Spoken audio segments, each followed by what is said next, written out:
Everyone, good morning, welcome back to my channel. তো বৃষ্টি ভেজা একটা সকাল নিয়ে আজকের ব্লগ শুরু করলাম এক কাপ কফির সাথে। রান্না বান্না হয়ে গেছে, মিস্টার দাস গেছে ডিউটিতে, আর অলিরানি নিচে বসে টিভি দেখছে। আজকে সকাল থেকে এত বৃষ্টি হচ্ছে, মানে যেই টাইমটায় অলিরানি স্কুল যায় না সেই টাইমটায় প্রচণ্ড পরিমাণে বৃষ্টি হচ্ছিল আর কি। তো এখন তো বৃষ্টিটা মানে সেই ওই ঝিরিঝিরি বৃষ্টি কখনো হচ্ছে বা কখনো ইলশিগুড়ি বৃষ্টি হচ্ছে, এরকম হচ্ছে। কিন্তু সকালের দিকে মানে একদম ভোরবেলা থেকে ভালো বৃষ্টি হয়েছে, মানে এত বৃষ্টি হয়েছে যে আমাদের এই সাইডের পুরো এই দিকটাতে পুরো জল জমে গেছে, মানে যাওয়াই যাচ্ছে না মাঠের মধ্যে। তো মিস্টার দাসকে তো ডিউটি যেতেই হবে, ও চলে গেছে ডিউটিতে রেনকোট নিয়ে পরে টরে আর কি। আমি রান্নাবান্না কমপ্লিট করে একটুখানি এক কাপ কফি খাবো। আর সকালবেলায় আজকে ব্রেকফাস্ট করার খুব একটা ইচ্ছে ছিল না, ওই জন্য করিনি। অলিরানিকে দুধ দিয়েছিলাম, ওই দুধ দিয়ে কর্নফ্লেক্স দিয়ে ও খেয়ে নিয়েছে। তো এখন একটুখানি ঘরের কাজ করব। উপরে এলাম, এক গাদা জামা কাপড় বারবার ছাদ থেকে তুলছি আর ঘরে মেলছি, আবার যখন বৃষ্টিটা কমছে ঘরে বাইরে দিচ্ছি, এই করতে করতেই মোটামুটি এখন প্রায় ঘড়িতে 11:30 বাজে। এরপরে ভাত বসাবো, ভাতটা করিনি, রান্নাটা হয়ে গেছে। আজকে একদম সিম্পল, যেহেতু মঙ্গলবার নিরামিষ। তো এখন মিস্টার দাসও আমার সাথে সোমবার মঙ্গলবার শনিবার করেই ফেলছে, তো অসুবিধা হবে না। বিউলির ডাল হয়েছে, ভেন্ডি চচ্চড়ি হয়েছে, আর হচ্ছে কাঁকরোল ভাজা, কাঁকরোল দিয়ে আলু দিয়ে ভাজা, একদম সিম্পল মেনু। বৃষ্টির ওয়েদারে প্রথমে ভেবেছিলাম খিচুড়ি বানাবো, কিন্তু কালকেই খিচুড়ি খেয়েছে ওরা। কালকে আমার সোমবার ছিল, তো আমি তো কর্ন সেদ্ধ করে খেয়ে নিয়েছিলাম দিনের বেলা, আর রাতের বেলাতে পরোটা করেছিলাম, পরোটা আর আলুর তরকারি। তো দিনের বেলাতে ওদেরকে খিচুড়ি করে দিয়েছিলাম, কালকে খিচুড়ি খেয়েছে, আবার আজকে খিচুড়ি খাবে। তো এই কারণে আজকে নর্মাল ভাত ডাল তরকারি রান্না করলাম। আর এখন ইদানিং না চালে ডালেটাই বেশি খাওয়া হচ্ছে সবারই, তো রান্না করতে ইচ্ছে করছে না হয় আর কি। এমন একটা মানে বৃষ্টির ওয়েদার ম্যাচ করছে, তারপরে এত দিনের একটা হিউজ খাটাখাটনি, একটা সমস্ত কিছু উথাল পাথাল হয়ে গেলে যা হয়। তো প্রচুর কাজ এখনও রয়েছে, এখনও ছড়ানো ছিটানো রয়েছে, আমি সব কিছু গুছিয়ে উঠতে পারিনি। একবারে করছি না, একবারে করলে পরে ঝামেলাটা বেশি হয়, কারণ খাটনিটা বেশি হয় ঝামেলার থেকে। আবার অলিরানির সেপ্টেম্বর থেকে অলিরানির এক্সামও রয়েছে, তো সন্ধ্যের পরে টোটালি আমি অলিরানিকে সময় দিচ্ছি, কারণ আমি যদি এই দিকে ঘরের কাজে থাকি না তাহলে ও পড়ে না। আর অলরেডি 3 থেকে 4 সপ্তাহ মতন ওর প্রচুর গ্যাপ হয়ে গেছে। স্কুল তো কামাই হয়েইছে সেই টাইমগুলোতে আর কি, স্কুল কামাই হয়েছে, পড়া কামাই হয়েছে। আমিও ওকে হয় না বাড়িতে একটা প্রবলেম হলে পারে যেটা হয় আর কি, ওকে সময় একদমই দিতে পারিনি। আর ও একটু ভয় করছিল, এখনও আছে, কিন্তু এখন তাও একটু বেটার আছে। তো সেই কারণে আস্তে আস্তে ছন্দে ফেরার চেষ্টা করছি আমরা সবাই।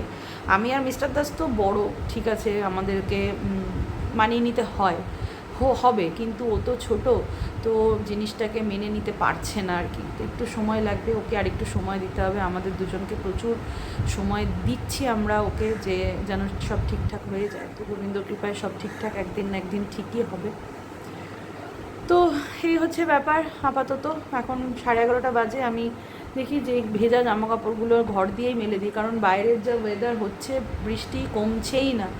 যাও একটুখানি হালকা বৃষ্টিটা কমলো, একটুখানি রোদের চিকচিক ভাবটা এলো, আবার কোথা থেকে এক ফালি মেঘ এসে শুরু হয়ে গেল বৃষ্টি। এই হচ্ছে। তো দেখি রেলিং ফেলিং দিয়ে ওই জামা কাপড়গুলো মেলি, আর কালকের যে জামা কাপড়গুলো রয়েছে ওইগুলো দেখি ঘর দিয়েই কোথাও মেলতে হবে। বর্ষাকালের এই একটা সমস্যা।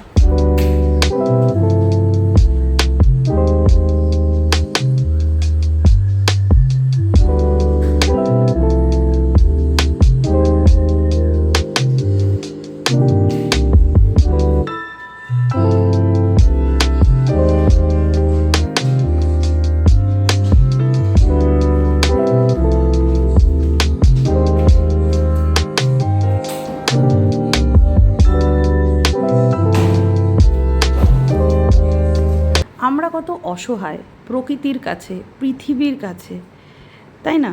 আমরা ওপর দিয়ে শক্ত হই যে না, আমাদেরকে কাজ করতে হবে, আমাদেরকে নিজের জন্য বাঁচতে হবে, সংসারে সবার জন্য কিছু দায় কর্তব্য আছে, সেই কর্তব্যগুলো পালন করতে হবে। কিন্তু ইউনিভার্স আমাদের জন্য অন্য কিছুই ধরে রেখে দেয়, তুলে রেখে দেয়, তাই না? তার হাতে আমরা সত্যিই একটা কাঠের পুতুল। একটা মানুষ পৃথিবী ছেড়ে চলে গেল, তার অস্তিত্ব শুধু আমরা, মানে আমার বর, আমার ননদ, যে তার ছেলে মেয়ে, তার আর কোনো অস্তিত্বই রইল না, এইটা ভাবতেই কেমন একটা লাগছে। মাসখানেক আগেও যে মানুষটা কথা বলেছে, যে মানুষটার জন্য আমি রান্না করেছি, যে মানুষটাকে আমি নিজের হাতে খাইয়ে দিয়েছি, স্নান করিয়ে দিয়েছি, আজকে সেই সেম একই ডেটে আজকে সেই মানুষটা আমার বাড়ি কেন পৃথিবীতেই নেই। এটা ভাবলেই না কেমন একটা লাগে যে আমরা কিসের জন্য কত কিছু করি। এই যে ঝগড়া করি, মারামারি করি, বা অশান্তি হয়, বা ঘুরতে যাচ্ছি, সাজছি, গুজছি, শাড়ি কিনছি, এগুলো সবটাই কিন্তু একটা টাইমের পরে কিছুই থাকে না। আশ্চর্য লাগে যে জন্ম মৃত্যুটাই কিন্তু জীবনের আসল সত্যি, আর এই আসল সত্যিটা আমাদের মেনে নিতে কতটা দিন সময় লেগে যায়, কতটা কষ্ট হয় ভেতর থেকে। একটা মানুষ জন্ম নিলে কত আনন্দ হয়, তাই না? আমাদের বাড়িতে একটা নতুন অতিথি এলো, নতুন মেম্বার বাড়লো, কিন্তু যখন একটা মানুষ পৃথিবী থেকে চলে যায় তখন সেই অস্তিত্বটা চলে যাওয়াটা মেনে নিয়ে নিজেদের জীবনে এগিয়ে যাওয়াটা, সেটা সত্যি খুবই কষ্টের। মানে যার ওপর দিয়ে যায় একমাত্র তারাই জানে। আমাদের এখন বর্তমান পরিস্থিতিটাও ঠিক সেরকম। সবই করছি, খাবার খাচ্ছি, রান্না করছি, মেয়েকে নিয়ে পড়তে নিয়ে যাচ্ছি, পড়াচ্ছি, হয়তো আগামী দিনে ঘুরতেও যাব, সবই হবে। কিন্তু যে মানুষটা একবার চলে গেল সেই মানুষটা আর ফিরবে না। তার হাতের তৈরি সমস্ত কিছু, তার নিজের স্বপ্নের বাড়ি, ঘর, দোকান, সমস্ত কিছু ছেড়ে দিয়ে চলে গেল, রয়ে গেল এইগুলো। সেইটাই আর কি ভাবি যে মানুষের জীবনটা কতটা অনিশ্চয়তার মধ্যে আমরা বাঁচি, আজ আছি কাল নেই। In the west it extends up. তো এই ছিল মোটামুটি আজকের একটা দিন। রাতের খাবারে আজকে সবজি দিয়ে ডালিয়া আর খিচুড়ি বানিয়েছি, এটাই আমরা সবাই মিলে খাবো। তো আজকের ব্লগটা এই অবধি রাখছি, দেখা হবে কালকের একটা ব্লগে। ভালো থাকবেন, সুস্থ থাকবেন, সবাইকে ভালো রাখবেন। ভিডিও ভালো লাগলে একটা লাইক করে দেবেন। আজ আসি, কালকের ভিডিওতে দেখা হবে। Tata, good night.